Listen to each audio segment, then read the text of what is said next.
कहाँ से बात कर रहे हैं आप? बदलापुर सर, जौनपुर जिला। जी जी। तो बहुत बहुत स्वागत और इस मुहिम का हिस्सा बनने के लिए आपका बहुत बहुत शुक्रिया। सबसे पहले तो बताइए कि आखिर आप जानना क्या चाहते हैं, आपकी क्या शंकाएं हैं शेयर्स को लेकर? सर, हम जैसे कुछ शेयर खरीद लिए थे सर तेजी के टाइम में। अब सर वो सब माइनस हो गया, वही हम जानना चाहते थे होल्ड कब तक होल्ड करें, कैसे क्या। शेयर्स का नाम बता सकते हैं? Sir RBNL, IRCON. ठीक है। लेवल्स बताइए, कब आरबीएनएल किस भाव पे खरीदा आपने? इरकॉन किस भाव? 296 आरबीएनएल है सर। ठीक है। और 252 इरकॉन। 252। इसके अलावा कोई शेयर है आपके पास? जी सर, इसके अलावा आयरेडा है। तो आयरेडा जब से लिए है तो डिप ही जा रहा है। ठीक है। किस भाव पे लिया था इरेडा आपने? आयरेडा 169। ठीक है। चलिए, आपके तीनों स्टॉक पे मैं ये मान के चल रहा हूं कि आपका नजरिया लंबी अवधि का है। जी जी जी जी सर, अब लंबी अवधि का ही है।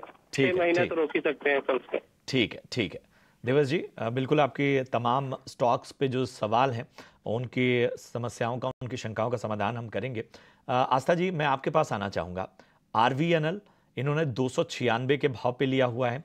इरकॉन 252 के भाव पे लिया है। इरेडा का शेयर 169 के भाव पे लिया है। इन तीनों स्टॉक्स पे जरा विस्तृत नजरिया दीजिए। Good morning. देखिए, सबसे पहले आरबीएनएल की बात करें तो यहाँ पे होल्ड करने की सलाह रहेगी। आरबीएनएल के नतीजे जो आए थे वो तो इतने खास नहीं थे, लेकिन इसका जो खास आकर्षण है वो इसके ऑर्डर बुक है, जो कि तकरीबन 665 बिलियन के आसपास है। अब इस तरह की जब ऑर्डर बुक होती है तो उससे हम ये देखते हैं कि वो रेवेन्यू के कितना गुना ज्यादा है। तो वो 3 टाइम्स ऑफ FY23 के रेवेन्यू है, इसके ज्यादा है। तो यानी कि रेवेन्यू विजिबिलिटी बहुत स्ट्रांग है। अगर रेवेन्यू यहाँ पे इतने उतरते रहेंगे तो वो कंपनी की फाइनेंशियल परफॉर्मेंस को में मजबूती दिखाते रहेंगे और ईपीएस में बढ़ोतरी करते रहेंगे। तो उस वजह से मेरा ये मानना है कि अभी तो ये होल्ड करे। 241 के आसपास ये चल रहा है मेरे हिसाब से। इसमें 280 से लेके 290 तक के लेवल्स हमें देखने को मिल सकते हैं। दूसरा सवाल इनका इरकॉन पे था। इरकॉन की बात करें तो इरकॉन इंटरनेशनल का शेयर भी मुझे यहाँ पे ठीक लगता है। मैं यहाँ पे भी होल्ड करने की सलाह दूंगी। और इसके पीछे का जो मेजर कारण है वो बेसिकली देखा जाए तो जो मैनेजमेंट की तरफ से रेवेन्यू गाइडेंस आ रही है लगातार, वो बेहद मजबूत आ रही है।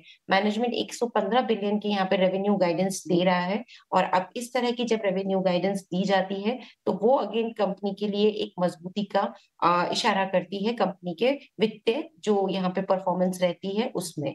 और उसी वजह से इरकॉन भी मेरे को ठीक लग रहा है। लेकिन ये दोनों स्टॉक लॉन्ग टर्म के लिए ठीक है, शॉर्ट टर्म में हो सकता है थोड़े वॉलेटाइल रहे। लॉन्ग टर्म के लिए इसमें भी मैं बने रहने की सलाह दूंगी। स्टार्टिंग इसमें इमीडिएट टारगेट रख सकते हैं 250 से 260 का। इरेडा की बात करें तो देखिए, इरेडा का एक ही दिक्कत है, बाकी कोई दिक्कत नहीं है। एनबीएफसी ग्रीन फाइनेंसिंग एनबीएफसी है, बढ़िया काम है।